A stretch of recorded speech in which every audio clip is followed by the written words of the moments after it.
Central Minnesota Sports Hub. It's the Morning Sports Desk, presented by Wadena's Pizza Ranch and FunZone Arcade. Available on Apple Podcasts, Spotify, or wherever you get your podcasts, and streaming on YouTube.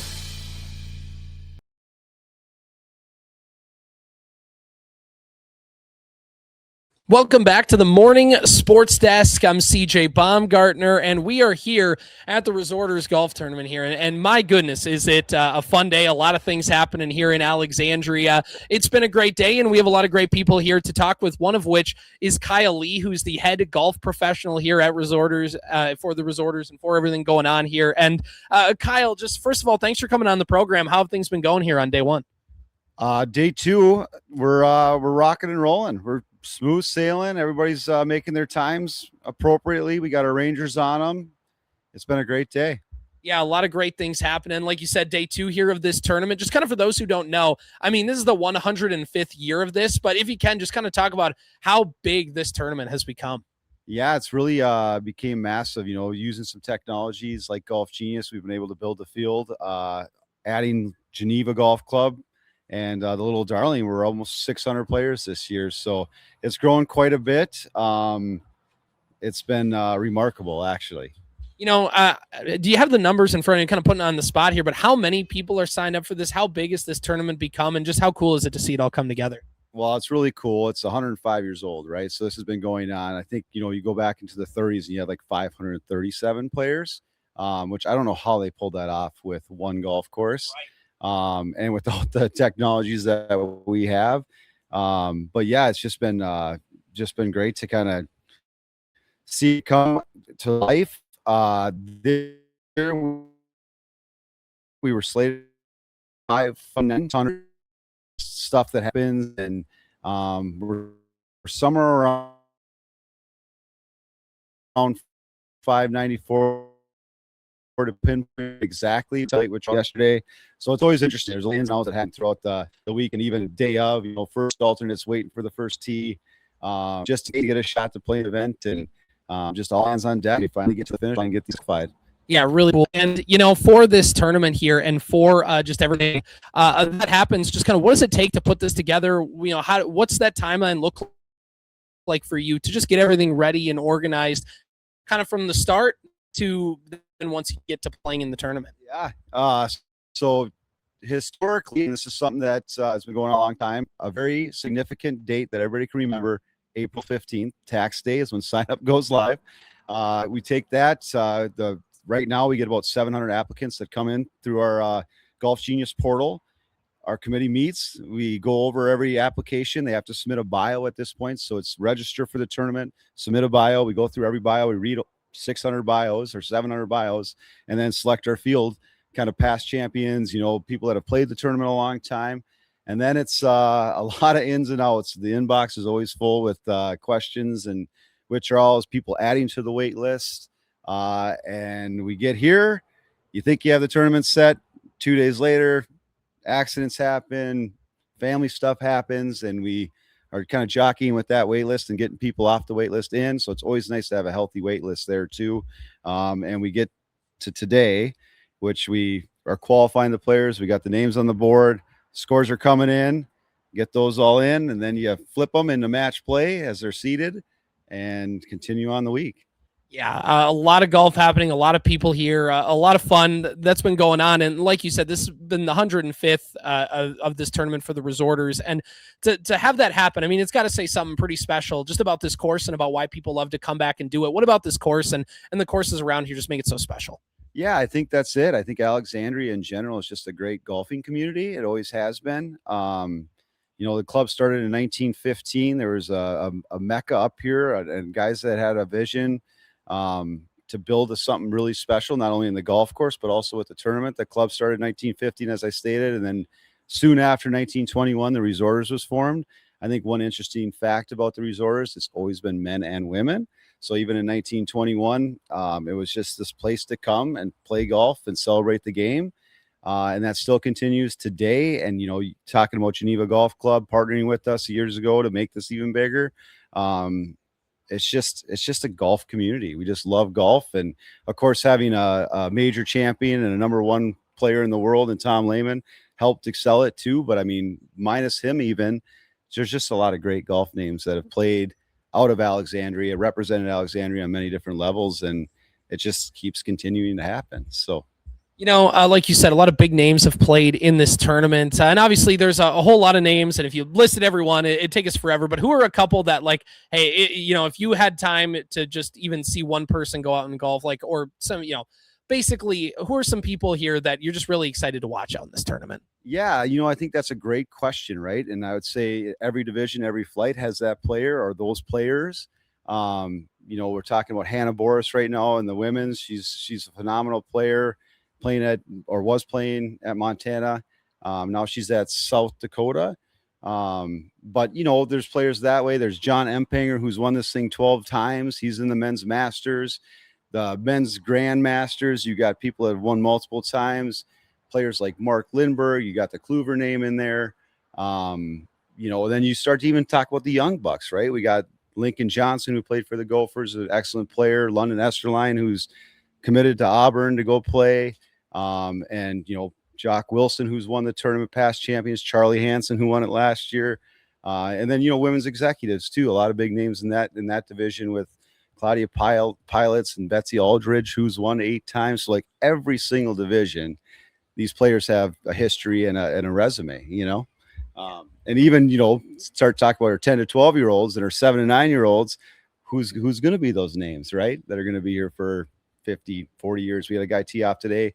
It was his 49th consecutive resorters. Wow. Yes. It's crazy. And like you said, whether it's the young kids all the way on up to some of these people who have been staples of this tournament, it's fun to see all these ages come out and be a part of this and do everything. We're talking here with Kyle Lee, head golf professional here. And Kyle, just before we get out of here, just, with this course, what's some of the kind of signature things about here in Alexandria, about this course that, for people who are maybe listening for the first time, what's kind of the signature things about this course that make it so special here at the Alexandria Golf Club? That's a great question, CJ, too. Since we started this club, or at least since the front nine was built in 1923, they're state-shaped greens. So still to the day, we have 3 of them. We had about 7 or 8 at one time, but we have a Minnesota-shaped green at number 7. Number 8's the size or the shape of Oklahoma, and number 17's Texas. So it's kind of a fun little, shout out to the people that really founded this club. Also, just a traditional Parkland golf course that's been around, tree-lined, really well maintained. It's always been that way. That's always been the history of this club. Good greens, fair. There's not a lot of hazards that get out and grab you. It's just it's out in front of you, and people just love it. And one of the things that I like to say about Alexandria Golf Club is you never get sick of playing it, and I think that's evident with our contestants that show up year in and year out.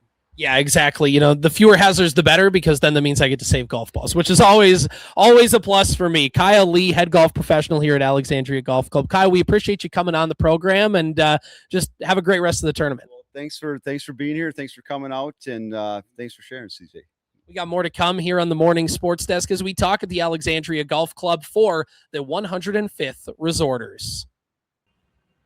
It's the Morning Sports Desk powered by Pizza Ranch and FunZone Arcade in Wadena. We are here in Alexandria, and my goodness, the 105th Resorters, it continues to be great. The weather's perfect out here.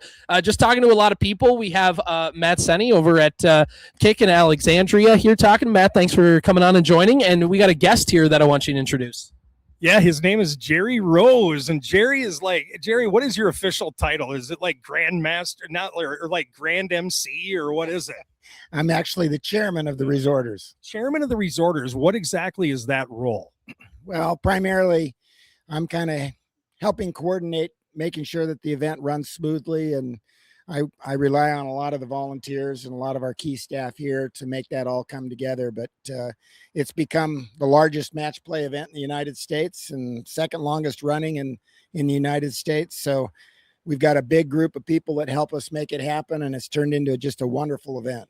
Takes a village, and I'll just do this one last one, then I'll hand the mic back to CJ. But 2019, you had about 300 golfers in this, and it's doubled now in the last 7 years. You have almost 600 golfers. I talked to a guy today, flew in from Louisiana, and he goes, I'm here for the weather. It's 72 tomorrow. He's from Lake Charles, Louisiana, and I think he said he played in a tournament where the heat index was 112 last week. Yeah, it's incredible. Just little less than 10 years ago, we had 296 players. We have 600 this year, coming from 35 different states. So it's turned into an event that people from all across the country come, bring families, bring friends. It's just a spectacular event. And, for this Alexandria Golf Club here, and to see this tournament in the 105th Resorters just continue again, I mean, what does it say about this course? What does it just say about the people involved here for it to be as successful as it is? What goes into that? Well, I think there's a couple things, actually.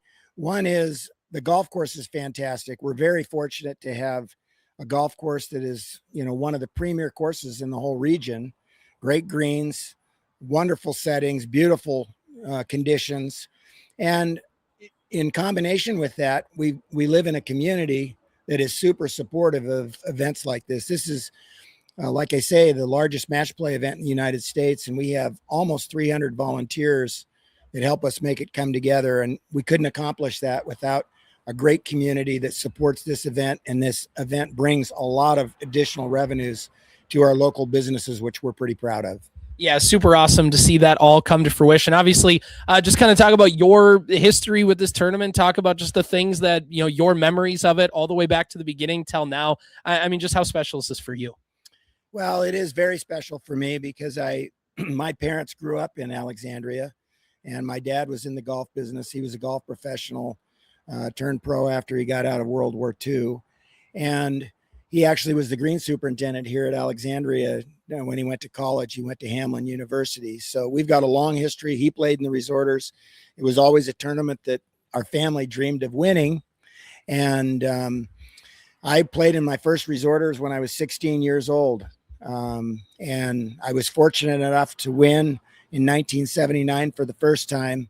And it was like a dream come true for me and my family. And so the tournament means a lot to me. It's part of the reason that I have so much passion for ensuring that this tournament is one of the greatest amateur events in the country. You've done a great job with that, Jerry. I was watching you as you were driving up, and I heard a young woman maybe say Papa. Did I hear that right? Yeah, we have 17 grandkids, and all but a couple of them are here this week. We've got 6 of them playing in the tournament. Wow. And so it's turned into a huge family event, and it's a great opportunity for us to have a bit of a reunion, if you will, and have these kids around. They're actually helping me do a lot of the work here. They're running the Dirty Soda stand over there, which we're trying to generate some funds to help build our Junior Learning Center. They helped us with the Champions Dinner last night, so it's just a ton of fun. I saw her reach into the, she said, "Hey, Papa," and Jerry stopped. And then I think he gave her a $20 bill or something. No, I'm just kidding. No, Jerry, can you talk a little bit about, and I don't know if CJ knows about this, so I'll bring it up. You guys are in the process of, number one, you built Little Darling, which is an amazing golf course, a par 3 that is fun and great for families to learn on, but it's also challenging. But you talked about the junior center. Can you talk a little bit about what you're doing to continue to improve the golf lives of kids and people in our area with that center? Absolutely. And thank you for the question. The golf course itself was conceived as an idea back in 2022. And the whole concept was to give kids and youth the opportunity to get into golf. Golf is a great sport. I played every sport imaginable when I was young, but there is no sport that teaches you the life lessons that golf does. And so it's been a huge blessing in my life and my business career. And so I really felt strongly that if we could develop a golf course that would allow kids at a very young age to get involved in golf and be around adults, that it would do great things for the community, which is why we developed the golf course. And it's a great challenge the way we've designed it. It's a great challenge for not only the little kids, but we've designed it with multiple sets of tees so that even a beginner can play it and have a lot of fun.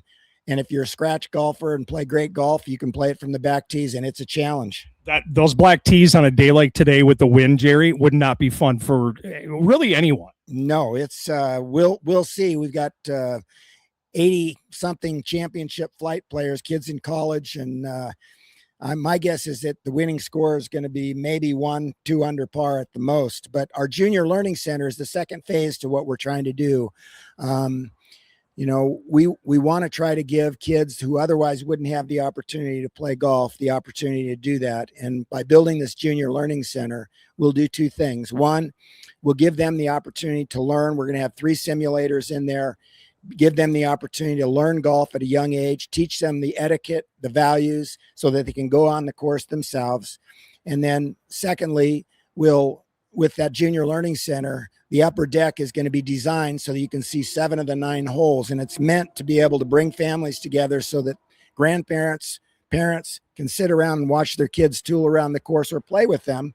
And you can see 7 of the 9 holes. So we're going to give away scholarships to kids that otherwise couldn't afford to play golf. And we have a program going right now on Little Darling.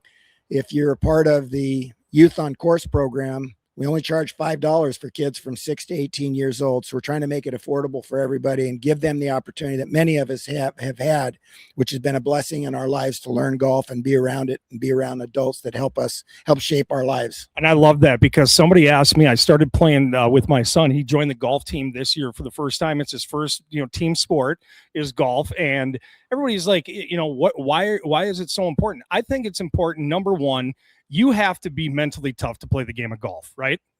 Absolutely. And it, you think about what it takes to be successful in your life and in your business career. You have to be somewhat competitive. Golf teaches you that. You have to be somewhat humble. Golf teaches you that. You have to learn how to be disciplined. Golf teaches you that. So there are a lot of valuable life lessons that if you get involved in golf at an early age, it will help you throughout your life. It'll help you in your family life.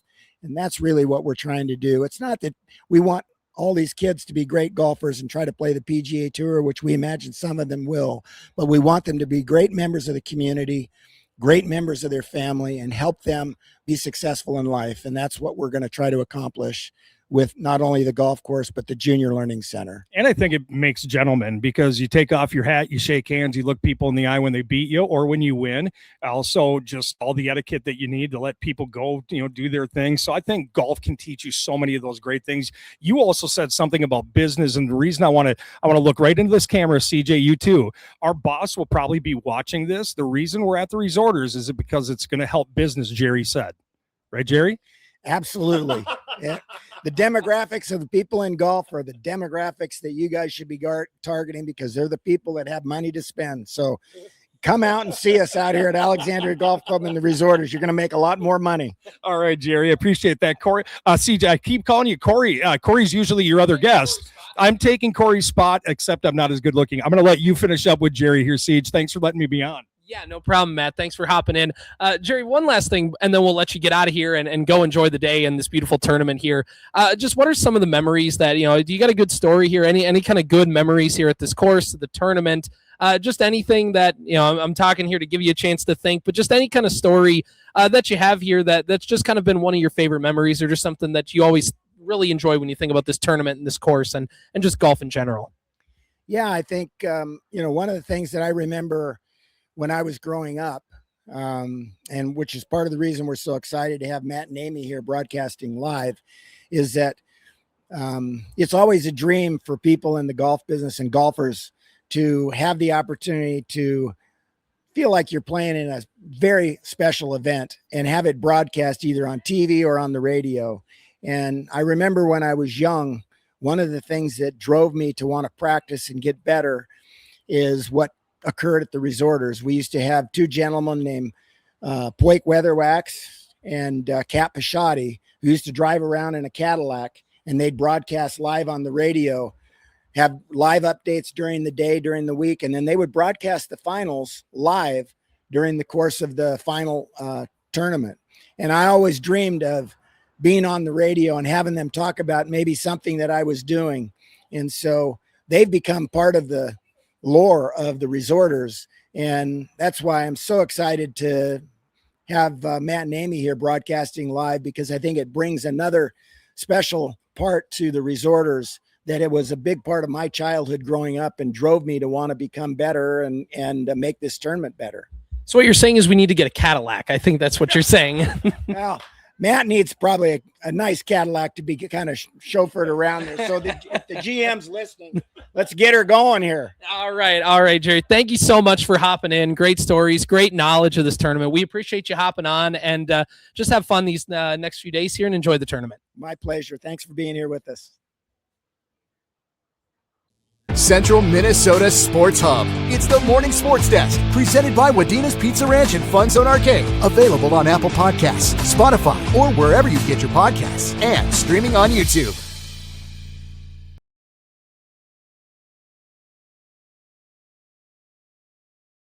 The Pizza Ranch and FunZone Arcade in Wadena, which it's the perfect time for some summer sipping. And that means that you need to get on down to the Pizza Ranch and FunZone Arcade in Wadena, because you can have one more sweet reason to visit. Mug root beer ice cream floats. You can pair your buffet favorites with this classic treat for the ultimate dine-in combo. And the best part, it's included with your buffet at no extra cost. You just grab that cup, you go to the ice cream machine, you get it in there, you boom, put your root beer in there as well, and you got a delicious root beer float, which again, perfect for summer sipping. Complete your buffet by making a mug root beer ice cream float today. And of course, you can enjoy all the great things at the Pizza Ranch, including the chicken, the pizza, all of that is great.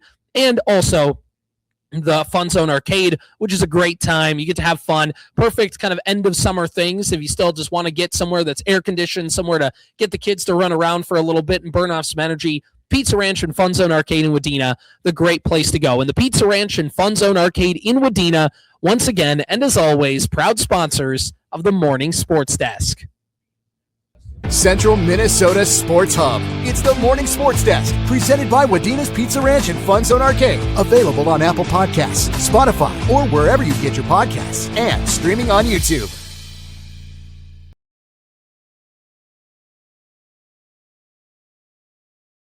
Course and everything going on, and we're joined by the left-hander here, Dick Johnson, here joining us. And Dick, you've won this tournament here before. Just talk about when that first time was that you were able to get that champion. 52 years ago. 52 years ago, and just talk about what you like so much about this course, how it plays, and just being out here. I sort of like it stays the same. I'm a person of tradition, and a lot of the holes are the same as they were when I played 52 years ago. I like that a lot. Yeah, that's cool. And, you're somebody who's been around a lot, had a big history here in golf and just doing stuff, just kind of take it back. Just where did your golf kind of journey start? What are some of your first memories of golf, and just kind of talk about that? Well, I won the Resorters. I had played golf for 4 years, and I won the Birchmont, and I did it in 2 years. So I read everything I could, and I become a pretty good player on my own. Is there any, you somebody who's been in golf here for a while, and just somebody who's had just seen a lot of these great things and memories and whatnot, and just kind of talk about some of the greatest memories that you've had just in golf, and some of the things that you really look back on and enjoy. A couple of things outside of golf was in I worked for a guy named Jim McKay from ABC Sports, and we had a chance to be in the tower with him a little bit, and I watched him perform what he could do. And a little sidebar of this, guy came up to us, and he was Jim Nance, and he hadn't gone and made it. And what I did for him was he had a tape from Houston basketball, so I gave Jim the tape, and they went and hired him. Wow. I guess I'm a little bit helping Jim in his career. Just a little bit. That's fascinating. Totally what he did. He's a tremendous announcer, but Jim McKay is my idol. What was it like working for him, and what was it like being a part of that? How cool was that, getting to just be there every day and working with him? Well, we had to go up in the tower, and I didn't want to go up there. It was Rickley, so I finally got up there. One thing I do remember, it was at Marion, and we were going on the air, and between telecasts, you'd have sandwiches and stuff, and I think Peter Alice was doing it, and we were going 5-4, and McKay was going to, and he ate a sandwich, and he had mustard all over his face, so I grabbed it, didn't put it across, and I saved him. Do you ever, would you bring that up to him a lot, or would you just kind of well, that sounds... We lost touch after many years, and And I guess, yeah, all I can say was a very accomplished announcer and person. Yeah. And Matt joining us here as well. Matt? Hey, Dick, CJ, I don't mean to just jump in, but I thought I'd be the Corey, the less attractive Corey. But Dick, I want to ask you this question about how you taught yourself a golf swing. I think this is a really interesting story because you said you used to set up a mirror, right? Interesting story. It is a really interesting story. I went down and played a left-handers tournament in Illinois. And when I looked at lefties, it was unnatural. It really bothered me. So I got interviewed by the Cronkite News, and Haywood Hale Bruin interviewed me and said, "How do you study all golfers?" Well, I put a mirror Peter cock to the TV, so they all swing right-handed, and that's how I learned by watching right-handers play. They were actually switched around, so that's how I started. That's a pretty amazing story, and you also talked a little bit about your times with Tom Lehman here, because Tom is renowned with this golf course, and you were a very successful golfer, and it had to be fun watching Tom. Not that successful, but I did win. No one won the Resorters from Alec ever, and I was defending champion and let this person come through, and he won the tournament. So I was the first guy to let a Alec guy win. That's great. You not only started Jim Nance's career, but you could almost say you're responsible for Tom Lehman's, right, Dick? Tom and I go back a long time. I'll tell one great story. He had just won the British Open, and we were talking, and he said, "Do you remember when I beat you up in Fergus Falls and won that microwave oven?" And he mentioned that instead of the British Open. I mean, that's a class guy. A microwave. I forgot where he's from. You know what? I wonder if he still has that. He might. He has the claret jug, and you can see it here at Alexandria Golf Club. Tell me the story about he had the claret jug down at some bar here, and that's a story in itself. He had the real claret jug. Now they don't let it out anymore. Yeah. I think you get a replica of it. Yeah, I think it was probably because it was down at the depot or something, or maybe a VFW, or who knows. Yeah, but Dick, it's been amazing. But the one thing, the players, I was with some wonderful Bill Ilselson. He'd won it at the time, and with Bud Chapman. Here's a guy that's shot at age 2,500 times. You put that in perspective. He just died about last year, 97 years old. Well, what a wonderful person. And we had great competition back then. Well, you can tell everybody here loves golf. They love the history. They love what golf has done for them. You won 52 years ago. Your caddy was telling your caddy is still here with you, and it's the first time you both. Terry Putz. It's the first time you've been back in 50 years, right? Little story. He tripped over the marker on 4. We're 2 down.